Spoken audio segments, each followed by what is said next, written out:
Hello friends, मैं किशन कुमार राउत और मैं आपको मेरे यूट्यूब चैनल में स्वागत कर रहा हूँ। और बहुत दिनों के बाद मैं वीडियो बना रहा हूँ। एक्चुअली लास्ट महीने तो मेरा प्रेजेंटेशन था एमटेक का, तो उसके लिए बिजी था काफ़ी। वो तो अभी ख़त्म हो गया एमटेक। तो उसके बाद आया सीजीएल का एग्ज़ाम था, तो उसके लिए थोड़ा प्रिपरेशन कर रहा था, इसलिए वीडियो कुछ बना नहीं रहा था और मन भी नहीं था, क्योंकि मैं नहीं चाहता कोई मीनिंगलेस यूजलेस वीडियोस डाल के टाइम वेस्ट करूँ खुद का और जो भी देखेगा उसका। तो प्रिपरेशन चल रहा था। मेरा एग्ज़ाम डेट है 24 तारीख को। मैं भी चाहता था मेरा एग्ज़ाम थोड़ा लेट में आए, मेरा डेट प्रिपरेशन के लिए टाइम मिल जाए, क्योंकि मैं ठीक से किया नहीं था, क्योंकि मेरा प्रेजेंटेशन था लास्ट महीना पूरा, उसमें ही चला गया था।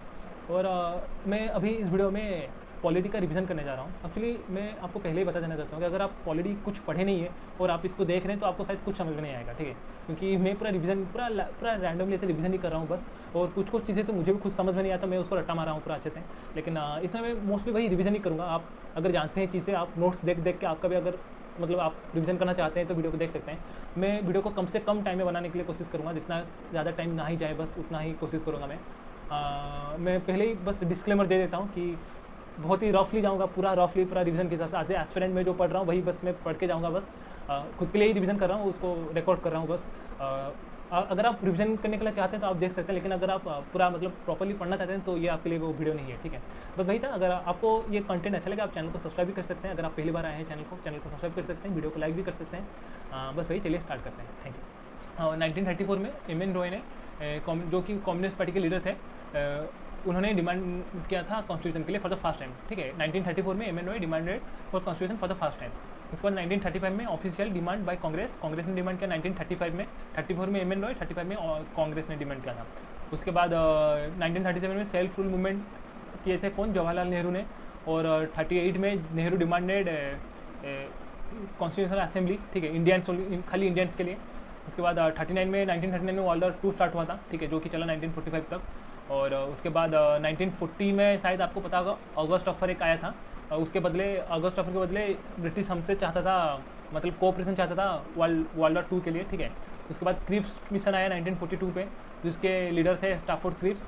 इसको गांधी जी ने बोला था पोस्ट डेटेड चेक, ठीक है। क्रिप्स मिशन आया था 1942 में और गांधी जी ने उसको बोला था पोस्ट डेटेड चेक।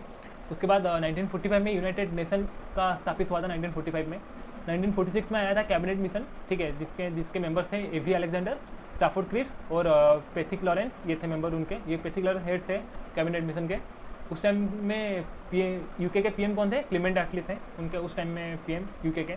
और उस टाइम की कॉन्स्टिट्यूशनल असेंबली की बात करें तो उस टाइम पे कॉन्स्टिट्यूशनल असेंबली में हमारे जो हुआ था जब 389 मेंबर्स थे, उसमें से 292 थे इलेक्टेड, 93 थे प्रिंसली स्टेट, ठीक है, जो कि उस टाइम पे प्रिंसली स्टेट मतलब राजा महाराजा का जो टाइम था, वो 93 उनमें से उनके मेंबर थे और 4 थे ब्रिटिश आदमी थे, 4 लोग, ठीक है।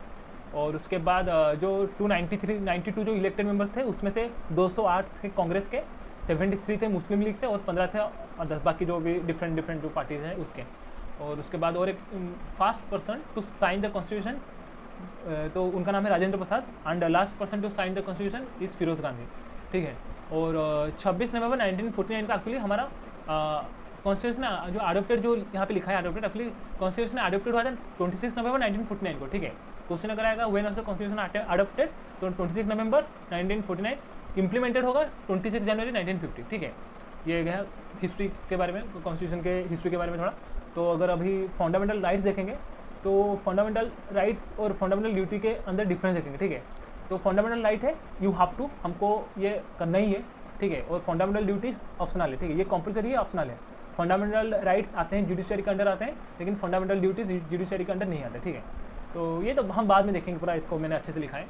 और थोड़ा इंपॉर्टेंट जो भी सारे पॉइंट्स है उसको देखेंगे। जो हमारा जो कॉन्स्टिट्यूशन है उसमें पार्ट 3 जो है उसको हम लोग बोलते हैं मैग्ना कार्टा, ठीक है। ये इंपॉर्टेंट पार्ट है, मैग्ना कार्टा बोलते हैं पार्ट 3 को कॉन्स्टिट्यूशन को, ठीक है। वो है आर्टिकल 12 से लेकर आर्टिकल 35 तक। It is a type of guarantee for all the civilians of country that they have their respect dignity in an equal term, ठीक है। वही है मैग्ना कार्टा पार्ट 3 जो है आर्टिकल 12 से लेकर आर्टिकल 35 तक, ठीक है। और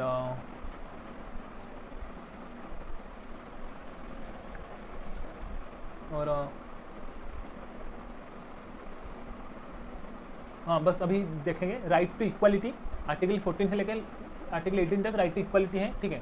हम लोग इसको ऐसे देखेंगे, आर्टिकल इक्वालिटी, फ्रीडम, उसके बाद राइट अगेंस्ट एक्सप्लॉइटेशन, उसके बाद रिलीजन, उसके बाद एजुकेशन, ठीक है। सबको पहले इक्वालिटी मिलेगा, इक्वालिटी के बाद सबको फ्रीडम मिलेगा, फ्रीडम मिलने के बाद सब हर कोई अपने अगर मतलब वॉइस उठा सकता है अगेंस्ट एक्सप्लॉइटेशन, उसके बाद आपको रिलीजन के लिए भी फ्रीडम मिलेगा, उसके बाद कल्चर एंड एजुकेशन, उसके बाद राइट टू प्रॉपर्टी जिसको अभी रिमूव कर दिया है, आर्टिकल 31 था जिसको अभी रिमूव कर दिया गया है, उसके बाद राइट टू कॉन्स्टिट्यूशनल रिमेडी, ठीक है। तो अभी इसको भी देख लेते हैं। आर्टिकल इक्वालिटी है, राइट टू इक्वालिटी है 14 से 18 तक, राइट टू फ्रीडम है आर्टिकल 19 से लेकर 22 तक, राइट अगेंस्ट एक्सप्लॉइटेशन है आर्टिकल 23 से लेकर 24 तक, right to freedom of religion है आर्टिकल 25 से 28 तक, उसके बाद कल्चर एंड एजुकेशन है 29 से 30, और आर्टिकल 31 को रिमूव कर दिया गया है, और राइट टू कॉन्स्टिट्यूशनल रिमेडी है आर्टिकल 32, ठीक है।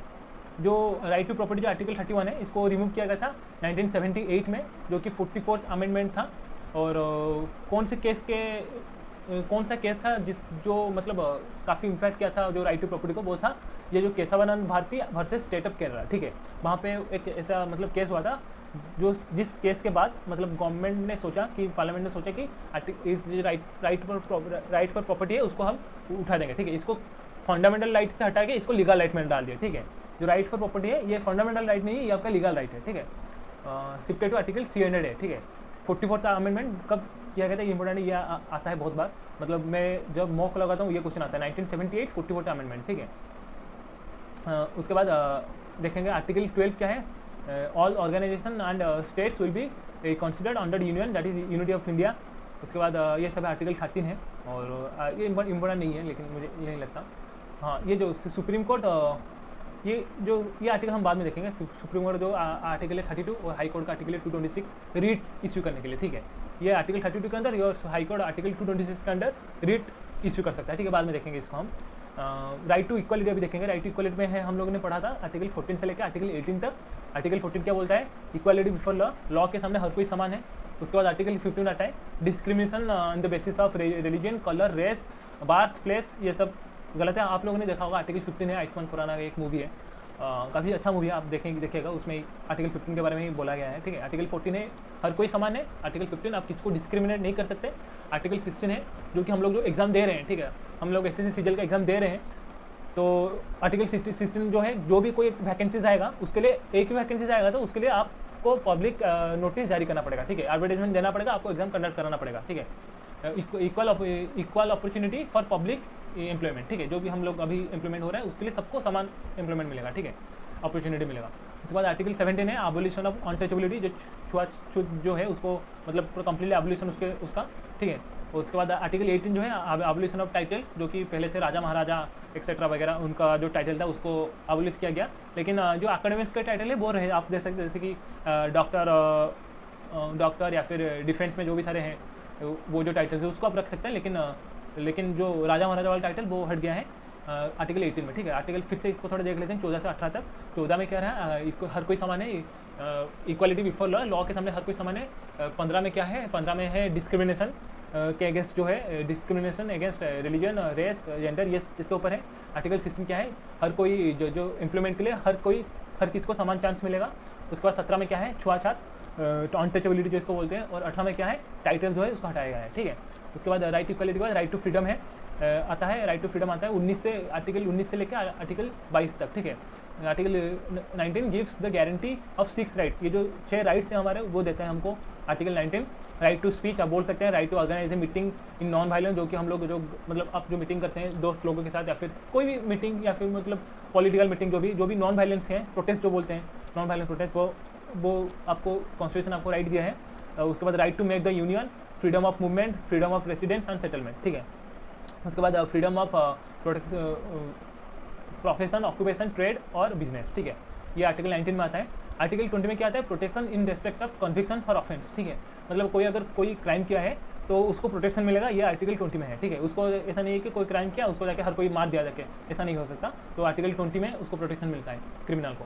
उसके बाद आर्टिकल 21 में क्या होता है, protection of life and personal liberty, ठीक है। आर्टिकल 21 में ये सब आता है, right to privacy, right to live, right to health, right to free education till become 14 years, ये इंपॉर्टेंट है, कितना एज तक हमारे कॉन्स्टिट्यूशन में कितना एज तक फ्री एजुकेशन देने का प्रबंध है, तो टिल 14 राइट आंसर है। उसके बाद right for free health of the law, right against separate jail, right against violence nature, right against the late hanging, right to travel foreign, ये सब है, आप रीड कर सकते हैं। Right to travel foreign, right against to become a bonded labour, right against hanging publicly, right to sleep, right against noise pollution. Same मतलब ये जो भी सारे है अपने आप को डिस्क्राइब कर लेते हैं, इसको डिस्क्राइब करने की कोई ज़रूरत नहीं है। Right for electricity, right to behave with respect to women, ये था आर्टिकल 21। आर्टिकल 22 में क्या आता है? Protection against arrest and detention in certain cases, ठीक है। तो आपको एक एक कुछ केसेस ये आर्टिकल 22 में आता है। आर्टिकल 20 में क्या था? आर्टिकल 20 में था आपको मतलब क्या आप अगर कोई क्राइम करते हो तो आपको प्रोटेक्शन मिलेगा, ठीक है, आपको अगर कोई मारेगा नहीं। आर्टिकल 20 में वो था। आर्टिकल 22 में क्या है कि protection against arrest and detention in certain cases, जैसे कि आपने ट्रैफिक का चालान काट मतलब ट्रैफिक रूल आपने वायोलेट किया, आपको कोई लेके जेल में नहीं डाल देगा कि नहीं तुमने ट्रैफिक रूल वायोलेट किया, हम तुमको जेल में डाल देंगे, ठीक है। तो उसका प्रोटेक्शन हमको दिया है, मतलब मैं एग्जाम्पल दिया था बस आर्टिकल 22 में उसके लिए। उसके बाद उसके बाद 22 में चला गया। उसके बाद आता है राइट अगेंस्ट एक्सप्लॉयटेशन, ठीक है। तो राइट अगेंस्ट एक्सप्लॉयटेशन में आर्टिकल 23 जो है ये देता है prohibition of trafficking of human beings and forced labour, ठीक है। तो ह्यूमन ट्रैफिकिंग जो होता है और जो फोर्स्ड लेबर जो करते हैं उसके अगेंस्ट प्रोहिबिशन मिलता है कहाँ पे? आर्टिकल 23 में, ठीक है। उसके बाद आर्टिकल 24 में क्या होता है? Prohibition of employment of children in factories, ठीक है। तो फैक्ट्रीज में जो आप लोग चिल्ड्रंस लोगों को आप क्या एम्प्लॉय नहीं कर सकते, और there shall not be a labour below 14 years, ये भी को बहुत बार आया है, मैंने जो मॉक लगाया ये क्वेश्चन आया है 2-3 बार मैंने देखा है। उसके बाद 1996 supreme court order that there shall be an establishment of children welfare account, ठीक है, ये भी क्वेश्चन आ सकता है। शायद मैंने एक मॉक में ऐसा क्वेश्चन दिया है, ठीक है, कौन से ईयर में सुप्रीम कोर्ट ने चाइल्ड वेलफेयर अकाउंट किया था, ठीक है, तो 1996। उसके बाद 24 एक्सप्लोरेशन चला गया। राइट फॉर फ्रीडम, अभी आएंगे right for freedom of religion, ठीक है, जो कि आर्टिकल 25 से लेकर 28 तक है। Freedom of conscience of free practice and propagation of religion, आप रिलीजन आप कंट्री में पूरा फ्रीली प्रैक्टिस कर सकते हैं, आप इसको मतलब प्रोपेगेट मतलब इसको मतलब स्प्रेड भी कर सकते हैं, आर्टिकल 25 में ये बोलता है। उसके बाद article 26 freedom to manage religious affairs, ठीक है, freedom to manage religious affairs, जैसे कि हम लोग मतलब कोई जो भी मतलब रिलीजियस अफेयर्स शायद यही आता है, हम लोग सेलिब्रेट कर सकते हैं कोई फेस्टिवल, वैसा ही है शायद आर्टिकल 26। उसके बाद आर्टिकल 27 में क्या होता है? Freedom of taxes for payment to promote religious culture, आप रिलीजियस कल्चर जो प्रमोट करते हैं आपको टैक्स में फ्री छूट मिलेगा, शायद आर्टिकल 27 यही है। उसके बाद आर्टिकल 28 है freedom to attend religious worships in certain educational institute, ठीक है। तो जैसे कि माड्रासास हो या फिर शिशु मंदिर हो, वहाँ पे हम लोग का प्रेयर होता है या फिर जो भी होता है वो उसके बाद आर्टिकल 28 में ये बोला गया है, ठीक है। उसके बाद right for cultural and education 29 में क्या है? Protection of interest of minorities, article protection of interest of minorities का आता है, क्या आता है आर्टिकल 29 में। आर्टिकल 30 में क्या आता है? Right for minorities to establish and administer educational institutions, ठीक है, आर्टिकल 30 में आता है।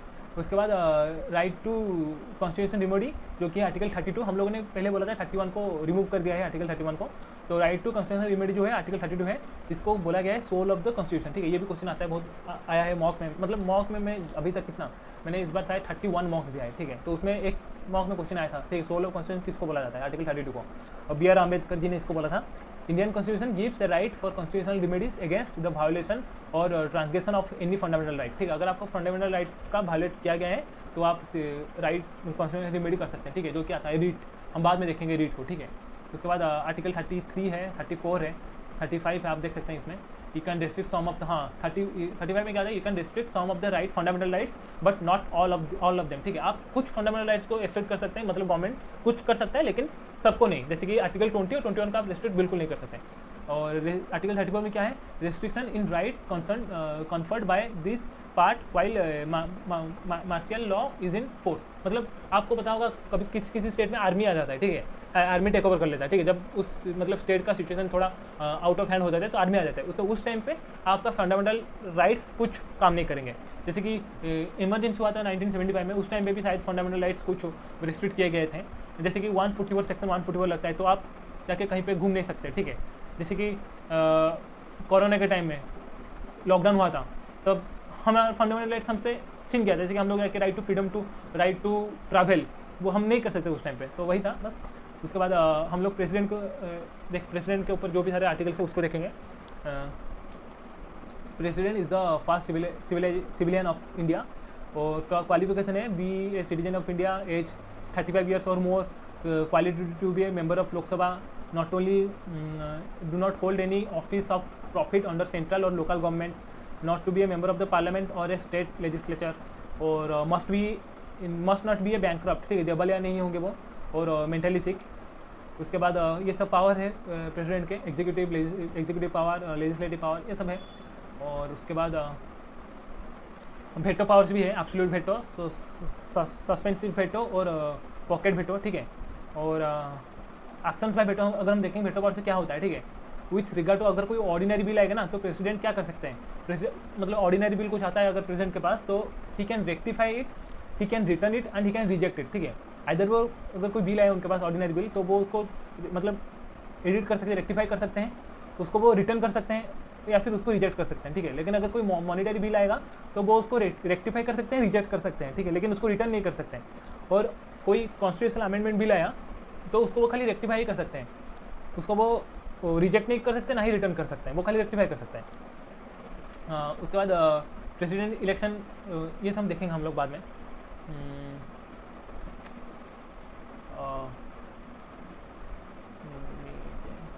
बहुत सारे मतलब हाँ ये इम्पोर्टेंट है, प्रेसिडेंट आर्टिकल्स, ठीक है। फिर प्रेसिडेंट के आर्टिकल स्टार्ट होते हैं 52 से लेकर 62 तक, ये है चैप्टर पार्ट भी चैप्टर 1 में है। और आर्टिकल 52 प्रेसिडेंट ऑफ इंडिया, ठीक है, ये आर्टिकल 52 बोलता है प्रेसिडेंट ऑफ इंडिया, आर्टिकल 52 में है। उसके बाद executive power of the president of the union 53 में आता है। पहले 52 से स्टार्ट हुआ प्रेसिडेंट, उसके बाद 53 में आएगा एग्जीक्यूटिव पावर, उसके बाद 54 में आएगा इलेक्शन ऑफ प्रेसिडेंट, प्रेसिडेंट कैसे इलेक्शन हो गया, वो president of election of president आएगा 54 में। उसके बाद 55 में आता है मैनर ऑफ इलेक्शन, ठीक है, प्रेसिडेंट कैसे इलेक्ट होंगे, वो 55 में आता है। उसके बाद आता है 56 term of office of president, president कितने साल तक रहेंगे, 5 साल, जो 56 में आता है आर्टिकल 56 में। 57 में क्या होता है, एलिजिबिलिटी फॉर री इलेक्शन, ठीक है, 57 में आता है एलिजिबिलिटी फॉर री इलेक्शन, वो फिर से प्रेसिडेंट बनने के लिए मतलब री इलेक्शन में खड़े होने के लिए एलिजिबल है कि नहीं, 57 में आता है। 58 में आता है qualification for election as president, ठीक है, उनका क्वालिफिकेशन 58 में आता है। 59 में आता है कंडीशन ऑफ प्रेसिडेंट ऑफिस, 60 में आता है oath and affirmation by the president, ये 60 में आता है। 61 में procedure for impeachment procedure president के लिए 61 में आता है। और 62 में आता है time of holding election to fill vacancies in the office of president and the term of the office और person elected to fill casual vacancies, ठीक है, मतलब मैक्सिमम 180 डेज तक प्रेसिडेंट का सीट शायद वैकेंट रह सकता है, लेकिन उसके बाद आपको भरना ही होगा।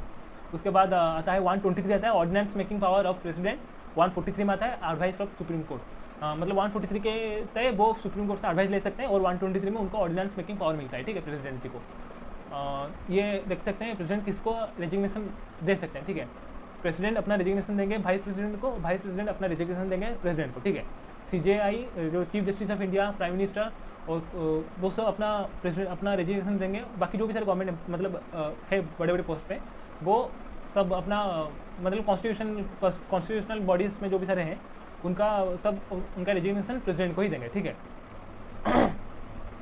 उसके बाद पार्लियामेंट ऑफ इंडिया आता है।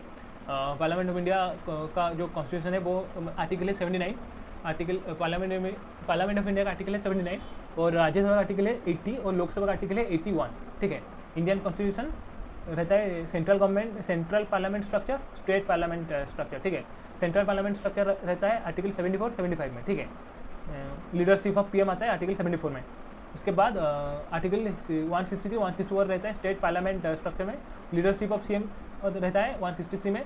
और जो स्टेट असेंबली रहता है तो वो मतलब जो स्टेट पार्लियामेंट रहता है वो 2 भाग में मतलब पार्ट हुआ है। विधानमंडल जो है 2 है, विधान परिषद है और विधानसभा है, ठीक है। विधान परिषद को हम लोग बोलते हैं लेजिस्लेटिव काउंसिल और विधानसभा को बोलते हैं लेजिस्लेटिव असेंबली, ठीक है। और चला गया उसका। अभी हम राज्यसभा लोकसभा का अंदर थोड़ा डिफरेंस देख लेते हैं। राज्यसभा का आर्टिकल है 80, लोकसभा का आर्टिकल है 81। राज्यसभा को हम लोग अपर हाउस बोलते हैं, लोकसभा को हम लोग लोअर हाउस बोलते हैं। और Rajya Sabha can not be dissolve और लोकसभा कैन बी डिसॉल्व, ठीक है। लोकसभा इलेक्शन होता है तो हर 5 साल में ये चेंज होता रहता है। जैसे कि राज्यसभा का है ड्यूरेशन है 6 ईयर्स, लोकसभा का ड्यूरेशन है 2 ईयर्स। और राज्यसभा कभी डिसॉल्व इसलिए नहीं होता ना क्योंकि हर 2 साल में मेंबर्स चेंज होते रहते हैं, मतलब 1/3 मेंबर्स चेंज होते रहते हैं, ठीक है, राज्यसभा में। तो इसलिए ये कभी डिजल्व नहीं होता, लेकिन लोकसभा हर 5 साल में डिजल्व होता है, ठीक है, मतलब डिजल्व मतलब चेंज होता है हर 5 साल। उसके बाद राज्यसभा में कितने मेंबर हैं? 250 मेंबर हैं, उसमें से 238 हैं इलेक्टेड और 12 हैं nominated from different field by the president. उसके बाद लोकसभा में कितने मेंबर्स हैं? 552 हैं, 550 इलेक्टेड हैं और बाकी 2 हैं नॉमिनेटेड। SC ST कम्युनिटी से 2 मेंबर नॉमिनेट किए जाएंगे। पहले ये था एंग्लो इंडियन, लेकिन उसको चेंज करके SC ST करा दिया गया है। अमेंडमेंट 104 वाला अमेंडमेंट है वो, ठीक है, कॉन्स्टिट्यूशनल अमेंडमेंट 104 में उसको एंग्लो इंडियन को चेंज करके SC ST किया गया है। उसके बाद मिनिमम एज है राज्यसभा मेंबर होने के लिए 30 और लोकसभा मेंबर होने के लिए मिनिमम एज 25। और ये काउंसिल ऑफ स्टेट या हाउस ऑफ पीपुल, राज्यसभा को काउंसिल ऑफ स्टेट भी बोला जाता है, लोकसभा का हाउस ऑफ पीपुल भी बोला जाता है, ठीक है। राज्यसभा है परमानेंट हाउस और लोकसभा है टेम्पररी हाउस। उसके बाद स्टेट लेजिस्लेचर देखेंगे, लेजिस्लेटिव काउंसिल, लेजिस्लेटिव असेंबली यहाँ पे रहते हैं, जो रहता है उसको बोलते हैं member, MCL member of MLC handwriting थोड़ा इधर मैं भी उसको एल को सी को ऊपर एक ही जैसा दिख रहा है, ठीक है। तो मेंबर ऑफ लेजिस्लेटिव काउंसिल, इसको बोलते हैं अपर हाउस, इसको बोलते हैं लोअर हाउस, ठीक है, MLA मतलब लेजिस्लेटिव असेंबली को। और पंचायत राज सिस्टम मेंबर्स और वोटिंग पीपल यहाँ पे मतलब डायरेक्ट इलेक्शन से आते हैं यहाँ पे। और यहाँ पे मिनिमम जो लेजिस्लेटिव असेंबली है मिनिमम मेंबर रहेंगे 60, लेकिन थोड़े थोड़े एक्सेप्शन है छोटे छोटे स्टेट्स में, जैसे कि गोवा हो, AP हो, अरुणाचल प्रदेश, नॉट आंध्र प्रदेश, ठीक है, अरुणाचल प्रदेश या फिर सिक्किम, वहाँ पे जो मिनिमम मेंबर्स हैं MLA के बहुत थोड़े कम हैं, लेकिन मैक्सिमम आप 500 रह सकते हैं, 500 MLA रह सकते हैं एक स्टेट में। उसके बाद 1 पोस्ट SC ST रहेगा, ठीक है। उसके बाद जो UP, बिहार, महाराष्ट्र, कर्नाटका, AP, यहाँ पे आंध्र प्रदेश है और तेलंगाना, यहाँ पे लेजिस्लेटिव काउंसिल है, लेकिन बाकी सारे स्टेट में लेजिस्लेटिव काउंसिल नहीं है, ठीक है। उसके बाद जुडिशियरी सिस्टम को देखेंगे, Indian judiciary, supreme court, high court, district court सबसे बड़ा है, सबसे सर्वोच्च न्यायालय है सुप्रीम कोर्ट, सबसे बड़ा है, ये सबसे बड़ा है, ठीक है, सुप्रीम कोर्ट सबसे बड़ा है, मतलब उसके बाद हाई कोर्ट है, उसके बाद डिस्ट्रिक्ट कोर्ट है।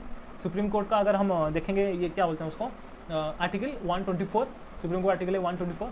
और फास्ट कहाँ पे सुप्रीम कोर्ट बनाया गया था? कोलकाता में बनाया गया था 1774 में, रेगुलेटिंग एक्ट 1773 के अंडर। उसके बाद दिल्ली में बनाया गया 1935 में, गवर्नमेंट ऑफ इंडिया एक्ट 1935 कहते हैं। उसके बाद जजेस, सुप्रीम कोर्ट में जजेस अपॉइंटमेंट किया जाता है प्रेसिडेंट के थ्रू, प्रेसिडेंट ही जज अप्लाई मतलब अपॉइंट करते हैं सुप्रीम कोर्ट में। और टोटल नंबर ऑफ जजेस 33 + 1, जो 1 है वो CJI है। अभी हमारे शायद डॉक्टर D चंद्रचूड़ उनका नाम है, तो पूरा नाम क्या याद नहीं आ रहा, लेकिन चंद्रचूड़ है उनका नाम, वो अभी CJI है हमारे। टोटल 34 जजेस हैं और रिटायरमेंट एज है 65 ईयर्स। और रिमूवल प्रोसेस इम्पीचमेंट, ठीक है, इनको इम्पीचमेंट के थ्रू इनको रिमूवल किया जाता है। और क्वालिफिकेशन वही है, citizen of India, practice of at least 5 years as a जज or practice of at least 10 years as a lawyer in high court. और must be a jurist in the eyes of president. उसके बाद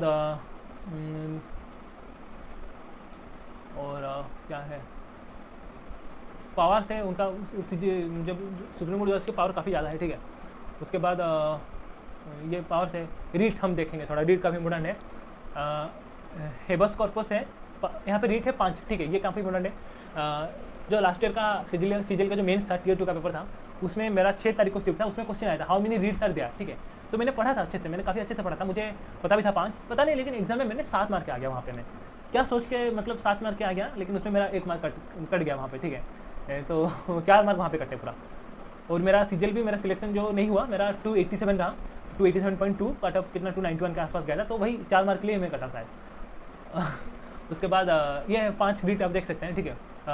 habeas corpus, mandamus, prohibition, CERTAIORARI, ठीक है। और Q warrant है। तो अभी हम लोग रीड के ऊपर मैं इतना डिस्कशन नहीं करूँगा, क्योंकि मुझे लगता है इंपॉर्टेंट खाली इतना ही है, 5 उसके ऊपर ज़्यादा अंदर डाले जाने, लेकिन हेबस कॉर्पस से एक आप रीड कर सकते हैं, इसमें जो भी लिखा है मैं पॉज करके, ठीक है। उसके बाद मैंडामस है, ठीक है। उसके बाद प्रोहिबिशन है। उसके बाद सस्योरारी, ठीक है, एक रीट है। और उसके बाद है क्यू वारंटो, ठीक है, ये 5 रीट हैं। उसके बाद अभी हाई कोर्ट के ऊपर आएंगे। हाई कोर्ट का जो आर्टिकल है वो 214 है।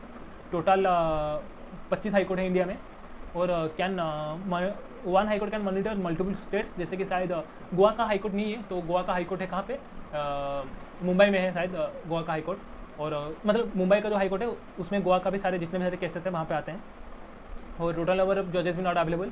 और chief justice of high court is appointed by president, ठीक है। हाई कोर्ट के जो चीफ जस्टिस रहते हैं वो उनको प्रेसिडेंट ही अपॉइंट करते हैं। अभी सुप्रीम कोर्ट हाई कोर्ट के अंदर थोड़ा मतलब डिफरेंस देख लेते हैं। सुप्रीम कोर्ट आर्टिकल 32 के अंदर रीट इशू कर सकता है, ठीक है, मैंने बोला था पहले जो उस टाइम पे, और हाई कोर्ट आर्टिकल 226 के अंडर रीट इशू कर सकता है, ठीक है। आप बिल्कुल भी कंफ्यूज मत होएगा, क्योंकि हाई कोर्ट का आर्टिकल कितना है, 214 है, ठीक है, हाई कोर्ट का आर्टिकल 214 है, लेकिन हाई कोर्ट रीट इशू 226 के अंडर कर सकता है। और जैसे सुप्रीम कोर्ट का आर्टिकल 124 है, लेकिन सुप्रीम कोर्ट रीट इशू करता है 32 आर्टिकल 32 के अंदर, ठीक है। उसके बाद supreme court only in fundamental rights, supreme court only अगर आपका फंडामेंटल राइट्स का वायलेशन हो तो सुप्रीम कोर्ट के अंदर केस जाएगा। High court fundamental rights plus legal rights, ठीक है, तो high court only fundamental rights और लीगल राइट्स के अंदर ही मतलब केस जितने सारे आएंगे वो हाई कोर्ट के अंदर आएंगे, ठीक है। Sorry, before 1950 only high court of Kolkata, Bombay and Madras had the power to issue the writs, लेकिन अभी सारे हाई कोर्ट्स के पास वो पावर है। उसके बाद डिस्ट्रिक्ट कोर्ट में 2 जज रहते हैं, मतलब 2 टाइप के जज रहते हैं, सिविल जज है और मैजिस्ट्रेट है।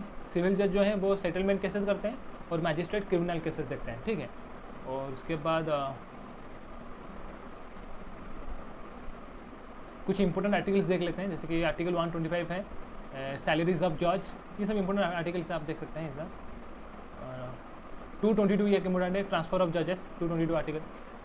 और उसके बाद कॉन्स्टिट्यूशनल बॉडीज देखेंगे, ठीक है, written in constitution and except state PSC appointment, बाकी जितने भी सारे स्टेट पीएससी को छोड़ के बाकी जितने भी सारे कॉन्स्टिट्यूशन बॉडीज हैं उसमें जो भी सारे हेड है उसको अपॉइंटमेंट करते हैं प्रेसिडेंट ऑफ इंडिया, और स्टेट पीएससी में गवर्नर अपॉइंट करते हैं। जैसे कि पहले है यूपीएससी, इसका में union public service commission, article 315 के अंदर ये आता है यूपीएससी, आर्टिकल 315, और इसमें मेंबर्स नॉट अवेलेबल है, मतलब 8 से 12 मेंबर्स रहते हैं उसमें, और चेयरमैन जो है वो appointed and can be removed by president, ठीक है, तो चेयरमैन को प्रेसिडेंट ही अपॉइंट एंड रिमूव करते हैं। उसके बाद the chairman of UPSC is not eligible for any other employment, other members of UPSC are only eligible for UPSC office और state PSC office, ठीक है। और टर्म कितना है, 6 साल का है या फिर 65 ईयर्स का है। अगर आप 6 साल तक सर्व करते हैं या फिर अगर आपको 65 ईयर्स हो गए तो आप सर्व करें, मतलब उतना तक ही सर्व कर सकते हैं। UPSC indirectly submit there report in parliament and mediator is president, ठीक है। और फंक्शंस क्या है, वही यूपीएससी आपको पता होगा, यूपीएससी सीएससी होता है, रिक्रूट करता है सब आईपीएस, आईएएस, एनडीए, आईएफएस, ये सब। इसके बाद स्टेट पीएससी वे भी आर्टिकल 315 पे आता है, और chairman and other members are appointed by governor but they removed by president, ठीक है, अपॉइंटमेंट गवर्नर करते हैं लेकिन रिमूव खाली प्रेसिडेंट ही कर सकते हैं, ठीक है। इनका मतलब टर्म है 6 साल का या फिर 62 ईयर्स का। वही रेस्पॉन्सिबिलिटी है, स्टेट पीएससी में सब रिक्रूटमेंट करेंगे। उसके बाद अटॉर्नी जनरल जो है, इसका क्वेश्चन आया था, अटॉर्नी जनरल का क्वेश्चन शायद याद नहीं है, ये अटॉर्नी जनरल नहीं है तो sir first law officer marshal law, ठीक है, इनका आर्टिकल है 76 अटॉर्नी जनरल का, ठीक है। ये लीगल आर्बिट्रेटर है ऑफ गवर्नमेंट ऑफ इंडिया के लीगल आर्बिट्रेटर हैं, and he is directly appointed by president, and term है प्लीजर ऑफ प्रेसिडेंट, मतलब प्रेसिडेंट जब चाहे इनको रिमूव कर सकते हैं, जब चाहे, इनका प्रेसिडेंट के मन पर भी डिपेंड करता है, ठीक है, अटॉर्नी जनरल का टर्म। उसके बाद इनको रिमूवल भी कर सकते हैं प्रेसिडेंट, ठीक है। Note and behalf of governments top lawyer he salary can not be decided by parliament and it is negotiable, ठीक है, इनका सैलरी पार्लियामेंट डिसाइड नहीं करता, ये नेगोशिएट करते हैं खुद अपना salary. And he can attend any court of India like SC, HC, supreme court, high court और district court, but he can not make any decisions. He can attend any session of parliament but he can not vote. And advocate attorney general can send solicitor general on his behalf, ठीक है, मतलब अगर AG कहाँ पे नहीं जा सकते तो वो उनकी जगह सॉलिसिटर जनरल को भी उनकी जगह भेज सकते हैं, ठीक है।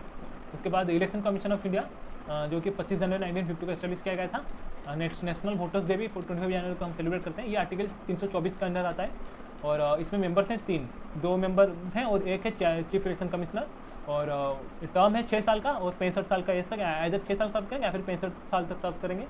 और chief election commission remove through impeachment, इनको अपॉइंटमेंट साइड प्रेसिडेंट के अंदर, लेकिन रिमूव इनका इम्पीचमेंट के द्वारा ही होता है। Staff state election commissioner member will be appointed by governor, ठीक है। और उसके बाद CAG देखते हैं, controller and auditor general of India.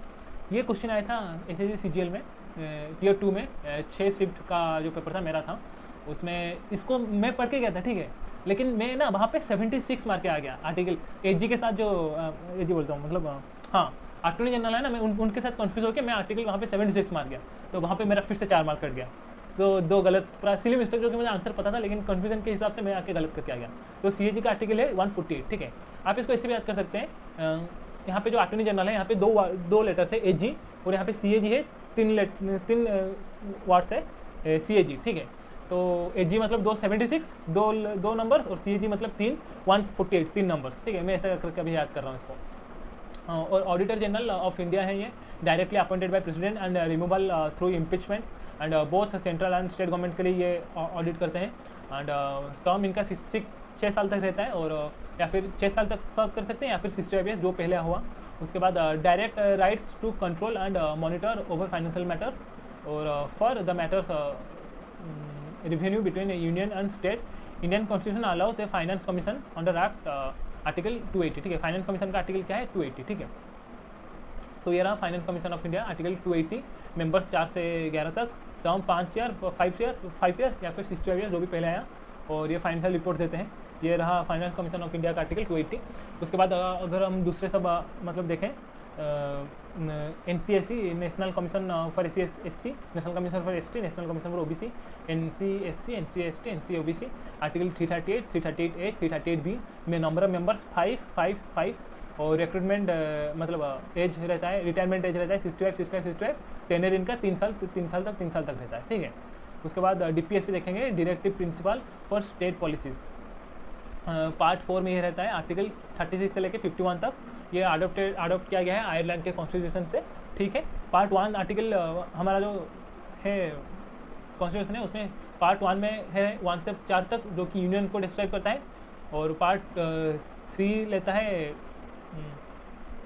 क्या लिखा है बाद में बोलूँगा इसको, और पार्ट 3 में रहता है मैग्ना कार्टा जो रहता है, उसको फंडामेंटल राइट्स रहता है उसमें सब, ठीक है। और ये जो DPSP तेज बहादुर कमेटी के द्वारा किया गया था, तेज बहादुर कमेटी के द्वारा, and it is not a subject of judiciary, ठीक है। और थोड़ा इंपॉर्टेंट आर्टिकल्स देख लेते हैं। आर्टिकल 36, डेफिनेशन ऑफ DPSP, ये सारे आर्टिकल्स हैं, आप देख सकते हैं, और इम्पोर्टेंट है ये। Article 40, organisation of village panchayat, ये आर्टिकल 40 में है। और आर्टिकल 44 भी है, uniform civil code for the citizen, article 44 में है। आर्टिकल 47 में है, duty of the state to raise the level of nutrition and the standard of living and to improve public wealth, article 47। Article 48 है, protection and improvement of environment and safeguarding of forest and wildlife, article 48A में है। Article 50, separation of judiciary from the executive, ठीक है, ये article 50 में आता है। उसके बाद फंडामेंटल ड्यूटीज़ आर्टिकल 51A में है। टोटल हमारे 11 फंडामेंटल ड्यूटीज़ हैं। हम लोग इसको अडॉप्ट किए हैं कहाँ से? USSR से, जो कि अभी रसिया है, पहले USSR था, सोवियत यूनियन। उसके बाद ये एडेड किया गया है कब? फंडामेंटल ड्यूटीज़ कब एडेड किया गया है? 42nd अमेंडमेंट 1976 में ऐड किया गया है फंडामेंटल ड्यूटीज़। काफ़ी इंपॉर्टेंट है, जैसे ये क्वेश्चन आया था बहुत बार, मैं 2 बार मॉक में दे चुका ये वाला क्वेश्चन का आंसर। 42nd अमेंडमेंट 1976, और ये सब है 11 आप जो भी है क्या बोलते हैं फंडामेंटल ड्यूटीज़ है। उसके बाद ये याद करिए, further 1 more fundamental duty has been added to the Indian constitution by 86th amendment 2002, ठीक है। 86th अमेंडमेंट 2002 में और एक फंडामेंटल ड्यूटी ऐड किया गया है। उसके बाद देखेंगे पंचायती राज सिस्टम। 1952 में कम्युनिटी डेवलपमेंट प्रोग्राम हुआ था, लेकिन 1957 में उसको रिव्यू किया गया और उसमें कुछ डेवलपमेंट हुआ नहीं, ठीक है। और उसके बाद कुछ कमेटीज़ हैं जो पंचायती राज सिस्टम के लिए बनाए गए थे, वो है बलवंत राय मेहता कमेटी, अशोक मेहता कमेटी, और GV Rao committee, CM Singhvi committee. और ये रहा जो पंचायत राज का सिस्टम, पहले जिला परिषद, उसके बाद पंचायत समिति, उसके बाद अर्बन पंचायत जो कि डिस्ट्रिक्ट ग्राम पंचायत, पंचायत समिति, ये जिला परिषद, ठीक है। विलेज, बहुत सारे ग्राम पंचायत रहेंगे। ग्राम पंचायत किसके अंडर आएंगे? पंचायत समिति के अंडर आएंगे। जो भी सारे पंचायत समिति रहेंगे वो जिला परिषद के अंडर आएंगे, ठीक है। उसके बाद ये सब वही क्या करेंगे, प्लानिंग एंड डेवलपमेंट, पंचायत समिति एग्जीक्यूटिव बॉडी, जिला परिषद एडवाइजरी बॉडी, और डिस्ट्रिक्ट कलेक्टर चेयरमैन ऑफ जिला परिषद, ठीक है। जो डिस्ट्रिक्ट कलेक्टर रहते हैं जिला परिषद के हेड, और BDO रहते हैं पंचायत समिति के हेड, और ग्राम पंचायत में विलेज रहते हैं जो सरपंच हेड रहते हैं। उसके बाद 73rd कॉन्स्टिट्यूशनल अमेंडमेंट 1992 में इसको ऐड किया गया था, ठीक है। जो पंचायत क्या बोलते हैं इसको, हाँ, पंचायत राज सिस्टम। उसके बाद ये पार्ट 9 में है, IX में है, आर्टिकल 243 द पंचायत। और उसके बाद ये कुछ इंपॉर्टेंट आर्टिकल्स हैं पंचायत राज समिति के लिए। यहाँ पे थोड़ा कुछ बाकी जो स्टेट्स के ऊपर कुछ है, प्रोविज़न फॉर डिफरेंट स्टेट्स जो रहता है, वो सब मेंशन क्या थोड़ा लिखा हूँ।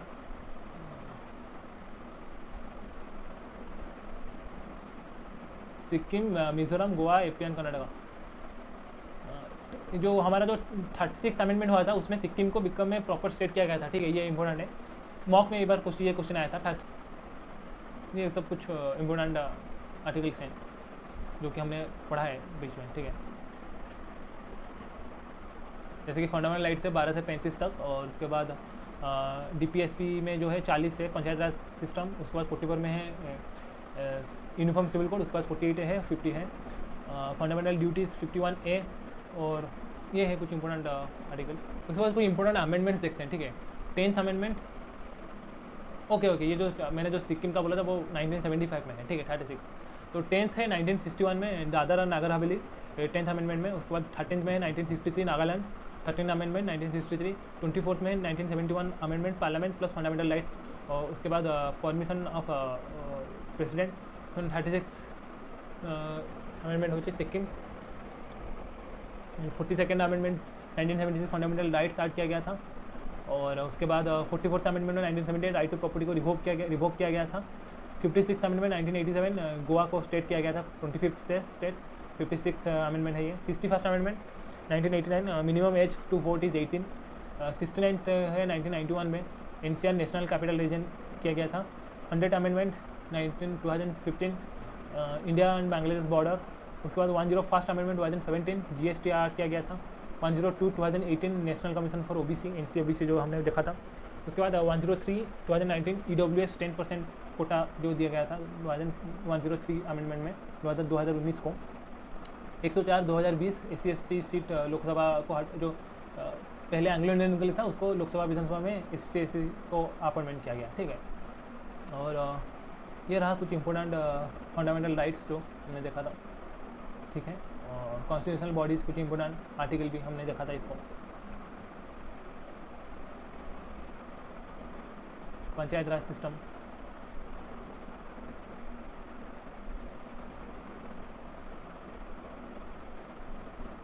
इंपॉर्टेंट आर्टिकल थोड़ा देख लेंगे। 50 separation of judiciary and executive, 108 joint sitting of parliament 108 के अंदर होता है। 110 मनी बिल 110 है। 112 बजट है। 117 फाइनेंस बिल है। 10 है मनी बिल, 12 है बजट, 17 है फाइनेंस बिल, ठीक है।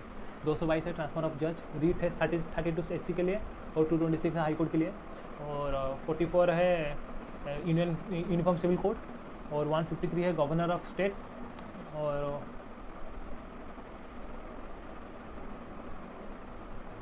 उसके बाद 155 है अपॉइंटमेंट ऑफ द गवर्नर 155, और 172 है duration of the state legislature 5 year. 214 high court for the states, और 124 है supreme court for the country. 243 के है इलेक्शंस टू द पंचायत, 243 के इम्पोर्टेंट है। और 330 है रिक्रूटमेंट ऑफ